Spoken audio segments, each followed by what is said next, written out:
اگر اس کے پورے ہسٹری کو اگر جانا جائے تو وہ ہم آپ کو محمود غزنوی کی بایوگرافی میں بتا دیں گے. جب ہمیں ٹائم ملے گا تو ہم کوشش کریں گے کہ انشاءاللہ اس کی بایوگرافی بھی بنائیں.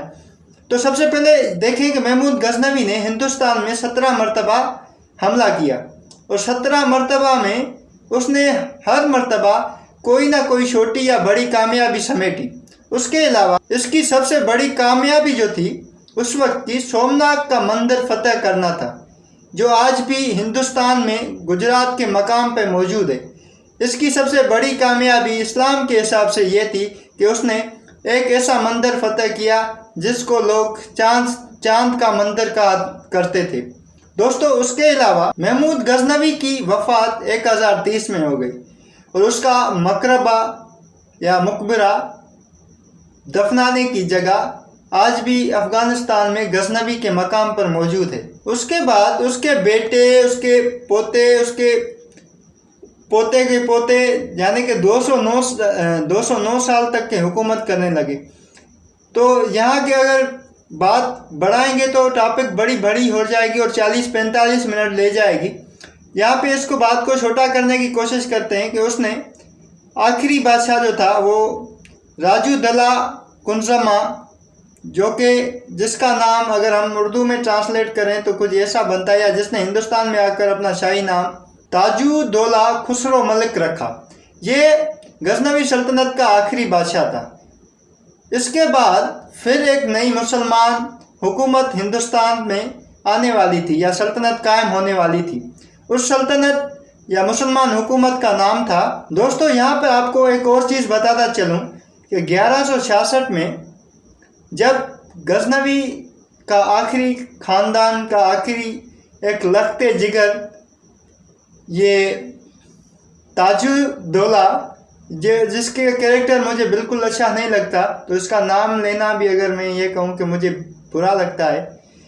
اس کے بعد یہاں پر جب ان کی دارالخلافہ لاہور تھا، پہلے تو ان لوگوں نے اپنا دارالخلافہ غزنوی کو بنایا ہوا تھا یا غزنی کو بنایا ہوا تھا. اس کے بعد ان لوگوں نے اپنا دارالخلافہ چینج کر کے لاہور کو کر دیا تھا، جب وہاں پر گوری برادران نے حملہ کر دیا تھا. یہاں پہ دوستو 1166 میں ایک نئی مسلمان حکومت آنے والی تھی جس کا نام تھا گوری سلطنت، یا جیسے غزنوی ہے ایسے ہی گوری بھی ایک مسلمان سلطنت تھی. اور ان کا جو بادشاہ تھا ریاست الدین محمد گوری اور شہاب الدین محمد گوری تھے. دوستو ان لوگوں کو گوری برادران کے نام سے بھی جانا جاتا تھا. ان لوگوں نے آ کر غزنویوں کو شکست دی اور ان کو جا کر افغانستان میں قید کر دیا. دوستو گوری سلطنت کا آغاز 879 سے لے کر 1215 تک ہو چکا تھا. یہاں پر اگر ہم نے بات کی تھی 1186 کی تو وہ ہندوستان میں قدم رکھنے کی بعد کی ہسٹری ہے، لیکن اگر شروع سے ہی اس سلطنت کی تاریخ کو پڑھا جائے تو وہ سلطنت 879 سے لے کر 1215 تک قائم رہی. اس کے علاوہ ان کے جو بادشاہ تھے ان کا نام تھا ریاست الدین محمد گوری تھا، جس نے آ کر اس سلطنت کو بنایا، اور اس کا دوسرا بھائی شہاب الدین محمد گوری. یہ لوگ مسلمان یا اسلام کے حساب سے بڑی اہمیت کے حامل ہے کہ مسلمانوں کے ایک ملک یعنی کہ پاکستان، اس نے اپنے ایٹامک میزائل کے نام بھی ان لوگوں سے مشاورت رکھنے کے بعد ہی رکھے ہیں، کبھی گوری، کبھی غزنوی، کبھی ابدالی. تو یہی وجہ ہے کہ یہ لوگ بڑے بہادر تھے اور انہوں نے آ کر یہاں پر مسلمانوں کی حکومت قائم کی تھی. دوستو اگر گوری سلطنت کے بارے میں کچھ اور جاننا چاہیں تو ہم آپ کو مکمل طور تو نہیں لیکن کچھ تھوڑی بڑی کہانیاں بتا سکتے ہیں ان کے بارے میں، تاکہ آپ تھوڑی اور رہنمائی حاصل کر سکیں گوری سلطنت کے بارے میں. گوری کی وفات کے بعد اس کا بھائی شہاب الدین محمد گوری نے حکومت کو سنبھالا اور اس نے 4 سال تک حکومت کی. اس کے 4 سالوں میں اس نے اپنی سلطنت کا دائرہ تاجکستان، ازبکستان، افغانستان، پاکستان، شمالی ایران، انڈیا، بنگال اور پنجاب تک بڑھا لیا تھا. دوستو شہاب الدین محمد گوری کی موت پنجاب کے ایک علاقے میں نماز پڑھتے ہوئے شہادت میں ہوئی تھی. اس کے مرنے کے بعد یا شہادت کے بعد اس کے قاتلوں کا کچھ پتہ نہ چل سکا، لیکن اس کا مقبرہ پاکستان میں ضلع جہلم میں موجود ہے۔ آپ جا کر ایک بار وزٹ ضرور کیجئے گا۔ یہاں پر آپ کو بتاتا چلیں کہ شہاب الدین غوری کے بعد غوری سلطنت بہت کمزور ہو گئی۔ کمزور ہونے کے بعد اس کا جو حکومت کا دائرہ تھا وہ صرف افغانستان کے کچھ چھوٹے سے علاقوں تک محدود ہو گیا تھا۔ اس کے بعد 1215 میں غوری سلطنت کا مکمل طور پر خاتمہ ہو گیا تھا، یعنی کہ ان کا اب نام و نشان نہیں رہا۔ یہاں پر آپ کو بتاتا چلوں کہ 1206 میں ہی قطب الدین تغلق نے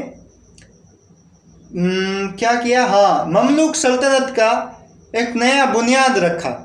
دوستو مملوک سلطنت کی تاریخ بھی بہت عمدہ ہے، میں کوشش کروں گا کہ اس کی بھی آپ کو مکمل طور پر بائیوگرافی بنا کر پیش کروں، کیونکہ اس کی ہسٹری میں بھی کافی انٹرسٹنگ چیزیں ہیں جو ہم کو نہیں معلوم۔ کوشش کروں گا کہ اس کے بارے میں بھی آپ کو کچھ بتا سکوں اور مکمل تفصیل سے۔ آج کی اس ویڈیو میں ہم صرف آپ کو اس کی ہندوستان میں آنے کی اور اس کی تھوڑی سی اور تاریخ بتائیں گے۔ دوستو مملوک سلطنت کو دنیا کی تاریخ میں غلام سلطنت بھی کہا جاتا تھا۔ اس کا جو فاؤنڈر تھا وہ قطب الدین ایبک تھا، جس نے دلی کو دارالخلافہ بنایا ہوا تھا۔ 1206 سے لے کر 1210 تک اس نے حکومت کی۔ اس کے بعد دوستو یہاں پہ ایک تاریخی چیز آپ کو بتاتا چلوں، بڑی انٹرسٹڈ ہے، وہ یہ ہے کہ غوری خاندان کا ایک غلام جس کا نام قطب الدین ایبک تھا، اس نے اتنی حوصلہ تھا، اس کے پاس اتنی طاقت تھی کہ اس نے ایک نئی سلطنت بنا دی اور سلطنت کا نام مملوک سلطنت رکھا۔ اس کی تعمیرات میں قطب الدین مینار جو آپ نے اکثر انڈیا میں سنا ہوگا، اور مسجد اسلام کے نام پہ اس نے ایک اور مسجد بنائی تھی جو آج تک موجود ہے۔ یہ ایک غلام تھا جس نے اپنی قابلیت پہ بیس پر، اپنی قابلیت کے حساب سے، نوعیت سے ایک نئی سلطنت کا بنیاد رکھا تھا، اور اس نے ہی سب سے پہلے دلی کو دارالخلافہ بنایا اور یہاں سلطنت دہلی شروع ہو گئی۔ اس نے 4 سال حکومت کی، 1206 سے لے کر 1210 تک۔ اس کے علاوہ دوستو اس کی موت کی داستان بڑی عجیب ہے۔ وہ اپنے دشمن میواڑ کے بادشاہ کا سر کاٹ کر اس سے پولو کھیلنا چاہ رہا تھا۔ جب اس نے یہ کام کر لیا تو اس کا جو گھوڑا تھا وہ میواڑ کے راجا کا تھا۔ جب اس نے اپنے مالک کا کٹا ہوا سر دیکھا، کٹا ہوا سر دیکھنے بعد گھوڑا بدک گیا اور بگڑ گیا۔ اس نے بادشاہ کو اس طرح سے نیچے گرایا کہ بادشاہ مر گیا۔ اور قطب الدین ایبک کا مقبرہ انارکلی بازار لاہور میں اویلیبل ہے، پاکستان میں ہی، آپ جا کر ایک بار ضرور دیکھیں۔ اس کے بعد اس کا بیٹا آرام شاہ دلی سلطنت پر بیٹھا۔ اس نے 1210 سے لے کر 1211 تک میرے خیال سے حکومت کی، اور یہ میں کنفرمیشن کرتا ہوں، جی ہاں یہ بالکل صحیح ہے۔ اس کے بعد اسے شمس الدین التمش کی مخالفت کا سامنا کرنا پڑا تھا۔ آرام شاہ جو کہ قطب الدین ایبک کا بیٹا تھا۔ دوستو یہاں پہ آپ کو ایک مزہ والی بات بتاؤں، مزے والی، کہ جیسی کرنی ویسی بھرنی والی بات یہاں پہ ہو رہی ہے۔ جیسے قطب الدین نے غوریوں سے بغاوت کر کے، ان سے دھوکہ کر کے مملوک سلطنت کا تختہ الٹ لیا تھا، یا تختہ بنا لیا تھا بلکہ، اسی طرح ان کا ایک بادشاہ تھا جس کا نام تھا شمس الدین التمش، جس نے غلام ہونے کے بعد اس سلطنت دہلی پر قبضہ کر لیا تھا۔ سلطنت پہ اسی طرح سے قبضہ کیا جس طرح سے ان لوگوں نے مملوک سلطنت بنائی تھی، اسی طرح سے شمس الدین التمش نے ان لوگوں پر یا ان کی تخت پر قبضہ کر لیا۔ یہاں مزے کی بات بتاؤں کہ اس نے ہی، شمس الدین التمش نے ہی قطب الدین کی بیٹی سے شادی کی تھی، اور اس نے ہی اس سلطنت کو 25 سال تک کے لیے اپنے دامن میں رکھا، اپنے سر پہ اس تاج کو سجائے رکھا۔ اس کے بعد 1236 میں وہ بیچارہ بھی چلا گیا۔ اس کے مزار جو ہے قطب الدین مینار کے قریب ہی ہے، اور وہاں پہ انڈیا میں اس کو دفن کیا گیا تھا۔ اس کے بعد اس کی سلطنت کا بانی تغلق الدین فیروز بنا۔ ان کے نام اتنے کافی مشکل ہیں کہ لینے میں بندہ نام تو یاد ہوتا ہے، فیروز تو آ رہا ہے، تغلق الدین فیروز یہ بڑا مشکل ہے۔ اس نے 6 مہینے کے لیے اس سلطنت کو سہارا دیا۔ اس سلطنت کو صرف اس نے 6 ماہ تک ہی چلایا۔ اس کے بعد اس کے قتل کے بعد رضیہ سلطانہ جو کہ شمس الدین التمش کی بیٹی تھی، اس نے حکومت کو سنبھالا۔ اس نے 1236 سے لے کر 1240 تک کے لیے اس سلطنت پر حکومت کی، اور اس کو تاریخ دان لکھتے ہیں کہ اس کے اپنے ہی بھائی نے مارا تھا اور اس نے لشکر بھیجا تھا جو کہ رضیہ سلطان کو مارنے میں کامیاب ہو گیا تھا۔ اور اس کی قبر جو ہے بلبلی خانہ اولڈ دلی انڈیا میں ابھی بھی موجود ہے۔ کبھی آپ کا جانا ہو تو ان چیزوں کو، تاریخی معماروں کو ضرور وزٹ کریں۔ اس سے میرا تو بڑا ایک خواہش ہے، اور کوشش کروں گا کہ اللہ تعالیٰ میری زندگی میں ایسے دن دیکھا ہے کہ میں ایسی تاریخی بادشاہوں کے پاس جاؤں اور ان سے پوچھوں کہ ہاں بھائی بتاؤ اب تمہارا کیا حال۔ اس کے مرنے کے بعد معیز الدین بیمار تھا، پھر اس نے اپنا نام بیرام رکھ لیا تھا۔ اس نے 1240 سے لے کر 1242 میں حکومت کی۔ علاء الدین مسعود نے 1246 تک دلی سلطنت پر حکومت کی۔ اس کے بعد نصیر الدین محمود، جس کا نام تھا نصیر الدین محمود فیروز شاہ، جس نے 1246 سے لے کر 1266 تک یعنی کہ 20 سال اس تخت کو سنبھالا۔ اس کے بعد یہ بیچارہ بھی 20 سال کی حکومت کے بعد ہی مر گیا۔ اس کا مقبرہ دلی میں واقع ہے، اور یہ بھی بیچارہ انڈیا میں ہی دفن ہو گیا۔ اس کے بارے میں کہا جاتا ہے، کافی تاریخ دان لکھتے ہیں کہ یہ ایک بادشاہ ہی نہیں بلکہ فقیری لباس کا بندہ تھا، اور اس نے بڑا رحم دلی سے اس حکومت کو چلایا۔ سلطان غیاث الدین بلبن، جس کا تاریخ یہ ہے کہ اس نے 1266 سے لے کر 1286 تک حکومت کی۔ اس نے بھی دلی سلطنت پر 20 سال کے لیے حکومت قائم کی۔ اس نے اس سلطنت کو استقامت بخشا اور بنگال تک اس سلطنت کو بڑھا لیا تھا۔ اس نے 20 سالہ حکومت کی اور پھر مر گیا، اور اس کا مقبرہ بھی آپ کو پتہ ہے کہ انڈیا میں۔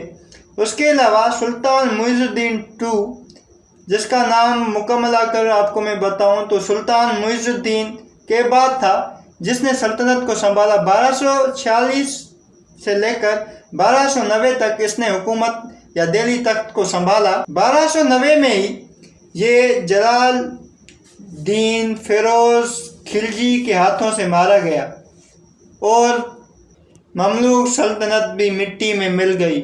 اور اس کا بیٹا تھا، اس نے 4 مہینے تک دلی کو سنبھالا، لیکن وہ سنبھالنے میں ناکام ہوا، اور یہاں پر مملوک سلطنت کا بھی مکمل صفایا ہو گیا۔ مملوک سلطنت کے خاتمے کے بعد ہی فوری طور پر خلجی سلطنت کا دور شروع ہوا۔ خلجیوں نے 1290 سے لے کر 1320 تک کے لیے اپنی سلطنت کو استقامت بخشی۔ اس کے بعد ان کا جو سب سے قائم یعنی جس نے خلجی سلطنت کو قائم کیا تھا، اس بادشاہ کا نام تھا جلال الدین فیروز خلجی تھا، اور 1296 تک اس نے اس سلطنت کو سنبھالا اور دلی کو بھی فتح کر لیا، اور اس کی مزار جو ہے وہ بھی ہندوستان میں ہی موجود ہے۔ اس کے بعد اس کا بھتیجا اور داماد سلطان علاء الدین خلجی نے حکومت کو سنبھالا، جس کے بارے میں ابھی انڈیا نے ایک فلم بنائی ہے جس کا نام پدماوت تھا، میں نے دیکھی، لیکن اس میں اور اس کی ریئل ہسٹری میں کافی ساری چیزیں ایسی ہیں جو ان لوگوں نے اپنائی نہیں ہیں۔ اگر میں ایسا کہوں کہ یہ ساری فلم جھوٹ ہے تو اس میں بالکل غلط نہیں ہوگا۔ سلطان علاء الدین خلجی نے اپنے دور میں بہت ساری فتوحات حاصل کی۔ یہ بھی ایک ایسا کریکٹر ہے کہ جس کے بارے میں میرا دل کرتا ہے کہ میں اس کی بایوگرافی بناؤں، اور انشاءاللہ بہت جلد آپ لوگوں تک وہ بایوگرافی پہنچے گی۔ اس کے لیے آپ میرے چینل کو سبسکرائب کرنا نہ بھولیے گا۔ دوستو، اس نے سب سے پہلے چتور کے محل کو فتح کیا، اور میواڑ جو اس کا مسلمانوں کا ایک بڑا، راجپوتوں کا تو بڑا شہر تھا لیکن مسلمانوں کا بڑا دشمن تھا، اس کو ختم کر دیا۔ اس کے بعد میرے خیال 1226 میں اس کی موت ہو گئی، اور اس کو بھی قطب الدین مینار کے پاس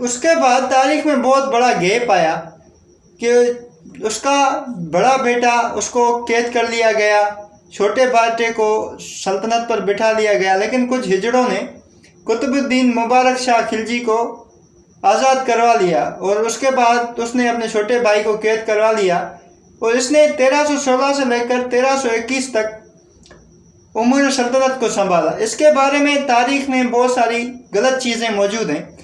اگر اس کو اس وقت کی یا خلجی سلطنت کے بارے میں داغ کہا جائے تو بالکل غلط نہیں ہوگا۔ اگر میرے پاس ٹائم ہوا تو میں اس کی بھی بایوگرافی بناؤں گا، لیکن مجھے نہیں لگتا کہ ایسے منفی کردار کے انسانوں کی بھی بایوگرافی بنائی جائے۔ لیکن اس کا دور سلطنت میں نے آپ کو بتایا کہ 1316 سے لے کر 1321 تک رہا۔ اس کے بارے میں مشہور ہے کہ اس نے ایک لڑکے سے شادی کی ہوئی تھی جس کا نام تغلق تھا، نہیں خسرو تھا۔ اس نے اس کو پہلے تو بہت سارے چیزوں پر گورنر بنایا، پھر اسی نے اس کو قتل کیا۔ قتل کرنے کے بعد وہ تخت پہ بیٹھ گیا۔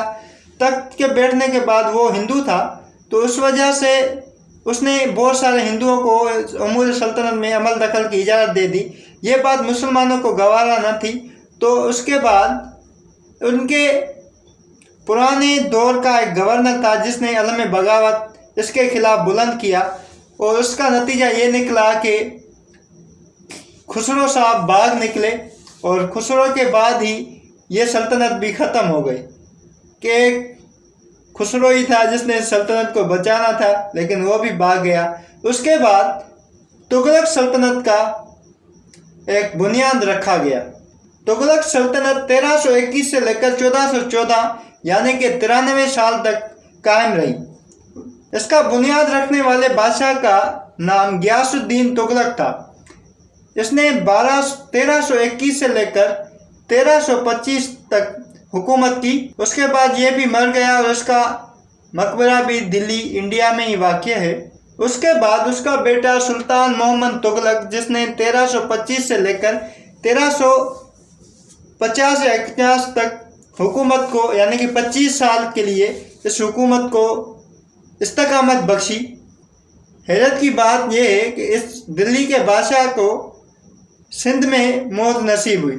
اب اس کی بھی ایک بڑی تاریخ ہے جو شومرو خاندان سے ریلیٹڈ ہے، اور یہ سندھ کی تاریخ سے بھی بہت نزدیک کی ہے، لیکن اس کی ٹاپک اگر میں یہاں پہ چھیڑوں گا تو یہ تھوڑی آگے بات نکل جائے گی۔